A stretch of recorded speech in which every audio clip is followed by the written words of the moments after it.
हाय नमस्कार. तर ह्या व्लॉगमध्ये ना रुद्रची आणि माझे भांडण चालले कशावरून बघा, तर जाग्यावरून. तर तो काय बोलते नक्की ऐका. काय कडल आहे पप्पा मध्ये झोपणार आहे अशी आमच्या रुद्राची गंमत पप्पाची मला जागा खूप आहे. हसू येत होतं खरं तर. शनिवार होता, आहो गेले होते माल आणण्यासाठी. मग काय लवकर उठले, पटापट कामं आवरायची होती. अंधार पण होता, थंडी पण होती, बाहेर तर जाऊ वाटत नव्हतं. कसं बसं त्यांना बाय केलं आणि त्याच्यानंतर मग माझी कामाची ड्युटी चालू झाली. लवकर उठल्यानंतर ना म्हणजे आपल्यासाठी बेस्ट आहे, कामं आटोपली जातात. पण खरं तर दिवसभर आळस राहतं बरं का, माझं तर असंच होतं. तर मग चहा घेतला करून गरम गरम आणि त्याच्यानंतर ना पीठ मळून ठेवलं, कारण का बाकीची कामं तर मला करायची होती. आणि महत्त्वाचं काम ना स्वयंपाकमध्ये चपाती भाकरीचं असतंय, त्यामुळे मग पटापट सगळं आवरून घ्यायचं होतं मला.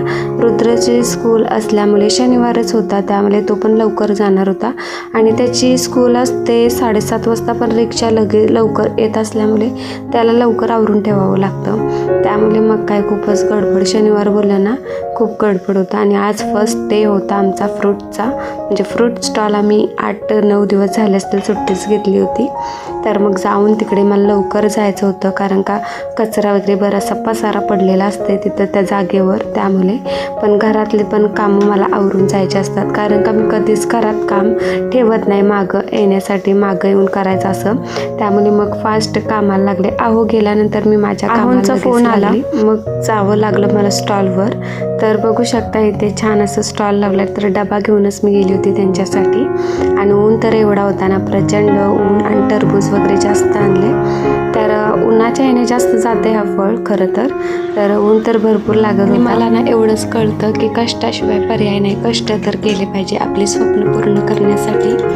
फायनली घरी आली. घरी आल्यानंतर मग स्वयंपाक आपलं. खरंच खूप दगदग होतं खरं, पण कोणाला पण सांगू शकत नाही, अशी गत बोलताना झाली माझी. आणि जेवण वगैरे आटपल्यानंतर मग लक्षात आलं टाकीतलं पाणी संपलं आणि वाजले होते 9 वाजून गेले होते आणि खूप अंधार होता. रुद्र माझ्यासोबत होता, पण बोलतात ना डेअरिंग करून मी गेली. फायनली मोटर वगैरे चालू केली. ब्लॉग आवडला असेल तर लाईक करा.